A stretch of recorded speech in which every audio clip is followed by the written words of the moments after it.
Hey everyone, welcome to Industry Headlines. He's Kevin Kaufman, I'm Fred Weaver, and we're going to talk about the biggest and best headlines in the real estate and mortgage industry over the last week. This is for the week of May 4th.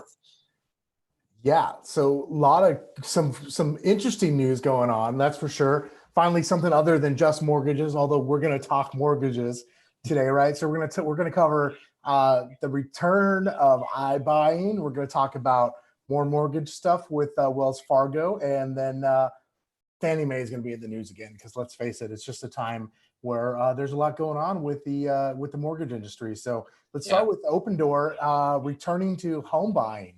Down but not out, right? Open Door had to lay off a lot of people over the last month and a half. Kevin had to right size, but they're back. They have announced that as of Monday, May 4th, they are back and active in the Phoenix, Arizona market, and they'll be debuting or reopening again the week of May 11th in the Raleigh-Durham, North Carolina markets. So they've got some new language, some new spin, some new marketing, stuff around what they're doing, but ultimately, they're back because especially in the Phoenix market, and I believe in Raleigh-Durham area, I think things are settling into a new normal. They're not normal, but they've settled into a new normal in some parts of the country. Yeah, for sure. And obviously, too, when you look at you and I, our home base is here in the Phoenix market, and there's still plenty of transactions happening, right? There's still a lot of deals going on every day, every week, every month in Phoenix. And I think what they've figured out is like, hey, there's some sort of normal going on here, and there's clearly a way to do this safely. Let's dip our toes back in the pool and see what happens. Yeah, absolutely. So contact-free selling, I believe they've always been doing that, but they've put Yeah. a new name around it, right? There's contact-free selling to Open Door called Sell Direct, and they're also rolling out something new called Home Reserve. It's a method by which you can reserve and move into a new home with Open Door while they try to sell your other home. So if you could identify, I believe as an example, maybe a house that's in Open Door's inventory, you could essentially reserve that home, and upon your home selling your home to Open Door, you can then reserve that new home. So it sounds like they're going to start giving priority to people that are willing to sell their home with them on their current inventory.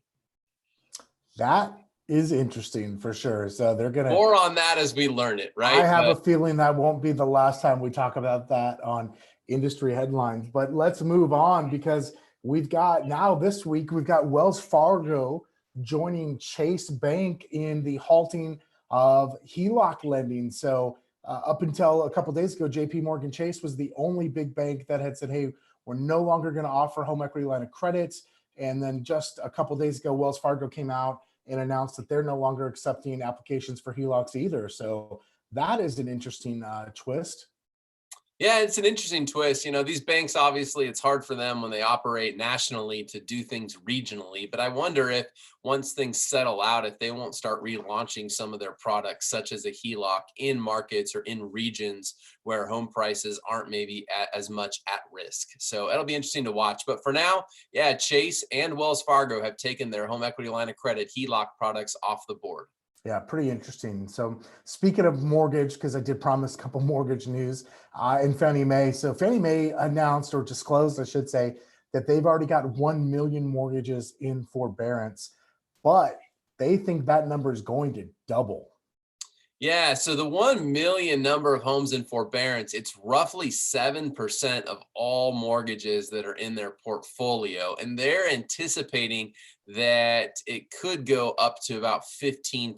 That's straight from their chief financial officer, Celeste Brown, on a call with investors in the last couple of days when talking about earnings. And speaking of earnings, Kevin, I don't know if you want to talk about earnings, if it's painful for you as an investor in Fannie Mae, but let us know what's going on with the earnings of Fannie Mae. Yeah, so they obviously they released the quarterly earnings last week, and they reported that their income was down to just a measly $461 million that they made in the first quarter. Now I'm laughing at that because that's down nearly $4 billion. Their fourth quarter profit was north of $4 billion.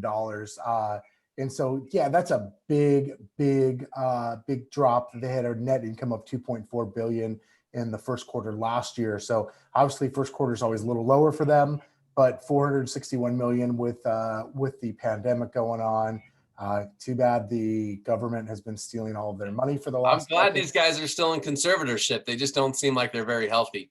Yeah. I mean, they only made a profit of $461 million in the first quarter. Again, I'd like to reemphasize that that's down by nearly $4 billion from the previous quarter, but hey, whatever. So the Treasury no longer has the cash cow that they once had. But anyways, that's it for this week's industry headlines. Thanks for joining us. We'll be back here next week with more industry headlines. Make it a great week. Bye, y'all.